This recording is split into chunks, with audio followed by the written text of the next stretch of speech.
entre eux, « Si seulement nous pouvions amener notre ami près de Jésus, alors il pourrait être guéri et marcher à nouveau. » Un jour, ils apprirent que Jésus était dans une maison de leur ville. Mais lorsqu'ils arrivèrent, la maison était pleine de monde.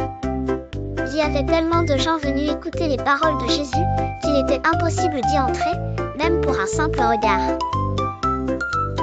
Les amis, ne se laissant pas décourager, eurent une idée audacieuse.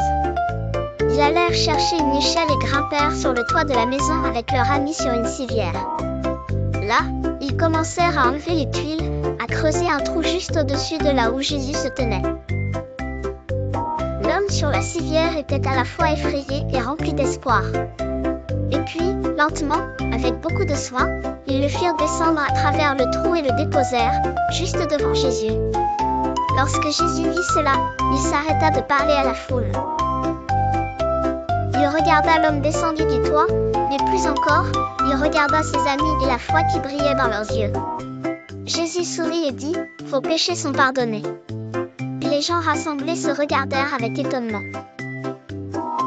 Mais Jésus ne s'arrêta pas là. Avec une voix douce et pleine de compassion, il se tourna vers l'homme et lui dit, « Lève-toi, prends ta civière et marche. » Et juste là, sous les yeux ébahis de tous, l'homme sentit ses jambes comme par magie. Il se leva, debout sur ses propres pieds. Il regarda Jésus avec gratitude et joie, puis il prit sa civière et sortit de la maison en marchant, ses amis courant derrière lui, riant et pleurant de joie. Les gens étaient émerveillés, certains croyant, d'autres encore hésitant à comprendre le grand miracle qu'ils venaient de voir. Mais pour l'homme et ses amis, la preuve tangible de l'amour et du pouvoir de Jésus était indéniable. Et voilà comment, grâce à l'amitié et à la foi, un homme qui ne pouvait pas marcher brandissait sa civière et marchait avec allégresse.